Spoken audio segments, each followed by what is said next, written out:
casa da Daniele é muito bonita, então ela passa uma imagem de muita segurança para os pais que estão lá dentro e para nós quando nós vamos ser contratadas. A aparência é muito boa, ela sabe falar muito bem. Como eu disse, ela é ardilosa, então ela sabe se comunicar. Então, quando a gente entra, é tudo lindo e maravilhoso. Mas, quando a gente está lá dentro, ela faz a gente não ter afeto com crianças. A parte de recreação, ela só quer o bonito para foto. Tinha uma situação de uma criança que estava na escola, que ela tinha uma certa deficiência, um dos exemplos, né, de quando eu estava lá, e ela sempre pedia para que a gente excluísse essa criança. Então, na hora que fosse tirar foto, essa criança tinha que aparecer. Que é mais ou menos pelo que a gente puxa ali do Facebook da Xanduca que ela fazia com o Valentim. Porque, claramente, dá para ver que ele só tá ali na hora da foto, que ele não participava. Ela fazia isso. Sim, com várias crianças e o Valentim era um deles. Como você disse, você não chegou a ver, pelo menos na época que você...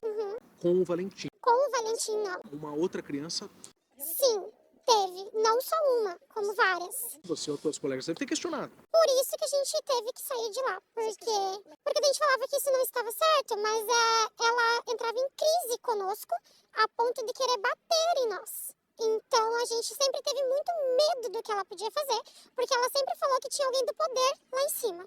Que a gente até descobriu que parece que é o pai dela, algo assim que está dentro ali do gabinete do prefeito. Então, ela sempre dizia que tinha alguém do poder e que a gente não podia denunciá-la. Agora, antes até de a gente falar do último caso, que é o mais grave, que fez até você pedir a sua demissão, antes, o que você lembra agora que você possa narrar da gente em situações de negligência, de grave? Comida, por exemplo, ela levava feijão cozido de casa para dar para as crianças, vai saber quantos dias. Ela fazia uma marmitinha e as crianças, quando queriam repetir, não podia. A comida não era fresca, dava para ver, assim. A gente, como professora, tem várias negligências ali em relação a nós, mas quanto aos alunos, material didático não era suficiente para todos. Os pais pagavam em questão... por exemplo, material mesmo, e não era o que era recebido. A questão de professora também, ela colocava muitos alunos num lugar só, e não era outra, por exemplo, infantil 5. Tinha um aluno do infantil 5, 3 do infantil 2, tudo junto, e um autista, tinha alguns com outras deficiências, TDAH, e a gente tinha que dar conta de todos eles juntos para poder tirar foto no fim do dia. Sempre foi dessa forma. Você falou de agressões, teve um episódio que ela jogou uma criança. Sim, essa bebê ainda estava sendo diagnosticada, mas ela não parava quieta, porque é o normal de uma criança quando está sendo diagnosticada, a gente não sabe como lidar até saber do laudo. E ela ficava tão irritada que teve várias vezes que ela pegava a criança, levantava a criança para cima e jogava.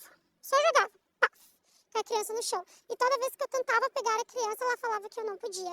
Que eu não podia chegar perto da criança e a criança gritava. Teve um dia que mesmo assim eu peguei e acalmei ela, porque essa é uma das situações que eu não admito na minha profissão. Quando vocês faziam isso, ela brigava. Ela brigava conosco e acabava o dia.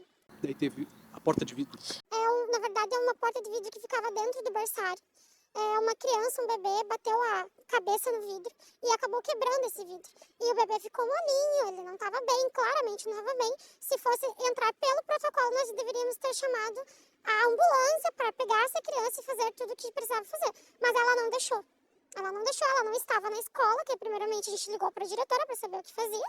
Ela disse que não estava na escola, mas ela já estava chegando. Quando ela chegou, ela disse que não precisava mesmo, o bebê não bem. E só colocou um gelinho na cabeça do bebê. A professora ficou observando ele. E quando a mãe chegou para buscar, ela falou que um dinossauro de brinquedo bateu na cabeça dele. Uma criança bateu com o dinossauro na cabeça dele. E não foi o que aconteceu. Esse foi, assim, a gota d'água. Tanto que ela chegava e outras crianças, pegava as crianças pelo colarinho e levantava, né? E para encerrar, o episódio mais grave que teve foi justamente quando você pediu demissão. Sim, que foi essa parte deste bebê que aconteceu, assim, foi aonde eu e minhas colegas saímos de vez ali desse local. E várias pessoas relatavam pra gente, mas quando a gente chegava e a carcaça era boa, a gente não acreditava. Mas quando a gente estava lá dentro, a gente via que a coisa era feia. Aconteceu isso depois dessa repercussão, graças a pessoas como você que denunciaram. Sim. Então foi uma surpresa. Não foi surpresa. Tanto que havia até alguns comentários no Facebook dizendo que por que vocês não falavam? Porque vocês também são responsáveis. Não é assim, gente. Quando a gente tá dentro de uma escola, ou a gente pede demissão e sai correndo, ou a gente é manchada. Que nem agora, que eu não estou mostrando meu rosto. Por quê? Porque se eu quiser trabalhar em alguma escola e alguém me reconhecer,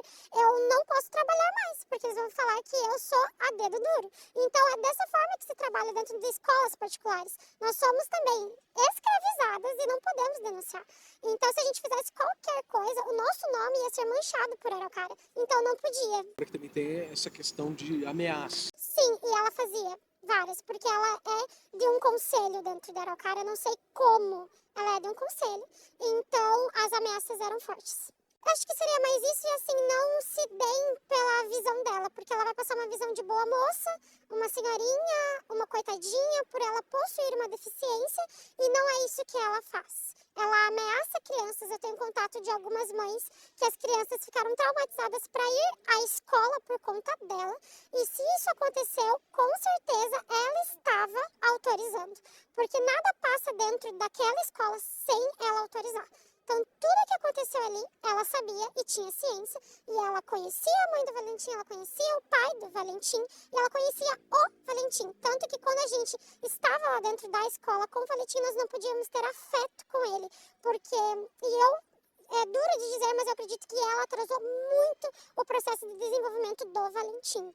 Além de negligenciar, né, dessa forma, de deixar amarrado e muitas outras coisas de quando eu estava lá, atividades que poderiam ser desenvolvidas e ela não deixava, por conta dele ter autismo e nós não podermos chegar perto.